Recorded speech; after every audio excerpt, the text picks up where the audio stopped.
नाज़रीन, शेख बिरकियो जे ॻोठ अलीबख्श चांडियो जो रहवासी पोरियत ख़ुदा ॾिनो माछी गुज़िरियल 1 साल खां वात जे कैंसर जी बीमारी सबबु ज़िंदगी ऐं मौत जी जंग विड़ी रहियो आहे।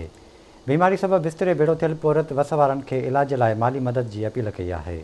तफ़सील ॿुधाए रहियो आहे मुज़फ़र अली बिरोही। शेख बिरकियो जे ॻोठ अलीबख्श चांडियो जे रहवासी ॿिनि मासूम न्याणियुनि जो पीउ ख़ुदा ॾिनो माछी जेको 1 साल खां वात जे कैंसर जहिड़े मूज़ी मर्ज़ सबबु हिन वक़्तु ज़िंदगी ऐं मौत जी जंग सां विड़ी रहियो आहे। पंहिंजे घर में बिस्तर भेड़ो बणियल नौजवान गुर्बत सबबु इलाज ख़ातिर अल तुल विकिणी छॾियो, पर तबियत में सुधारो न अचण करे बीमारी सबबु फाका कशी वारी जिंदगी गुजारण ते मजबूर आहे। बीमार पिया गरीब आहियां, 2 न्याणियूं अथव, मूंखे मुंहिंजो केरु कमाइण वारो कोन्हे, मूं ग़रीब सां मदद करियो।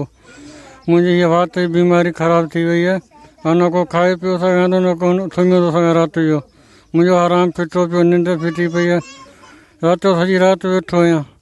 मूं ग़रीब सां मदद करियो गवर्नमेंट खे। नौजवान आहे, बीमार पियो आहे, जंहिंजे घर में का शइ कोन्हे। 2 न्याणियूं आहिनि, हिकिड़ी घर वारी आहे, उहे पंहिंजे खाधे पीते जे बि तंग आहिनि। असांजा जेके बि हिते जा नुमाइंदा चूंडियल ॿिया सभु आहिनि, सभिनि खे मूं चयो आहे आउं ग़रीब मिसकिन पीरसन आहियां, जेको आउं हिननि जे घर जी नथो पूरी करे सघियां। पोइ ॻोठ वारा राजा वारा ख़ुदा कारण असांखे ॾींदा आहिनि, हिन जो तॾहिं चुल्हो ॿरंदो आहे। ख़ुदा कारण असांजो जेके बि नुमाइंदा आहिनि जा हुकूमत जा माण्हू न असां सां मदद कई वञे। मुंहिंजो घर वारो बीमार आहे, नए वात में किनी बीमारी थी आहे, चवंदा इलाज करायूं, पैसो आहे कोन, जेको हो असां खाई विकिणी इलाज करायो। कैंसर जहिड़े मूज़ी मर्ज़ में मुब्तला बणजंदड़ शख़्स ऐं संदसि ज़ाल माउ पीउ जूं ॻाल्हियूं ॿुधियूं। उन्हनि जो चवण हो त असां ग़रीब मिसकीन पोरियो करे पेट गुज़र कंदा आहियूं। असांजो नौजवान मूज़ी मर्ज़ में मुब्तला थी वियो, गुर्बत सबबु जेको बि हो सभु कुझु विकिणी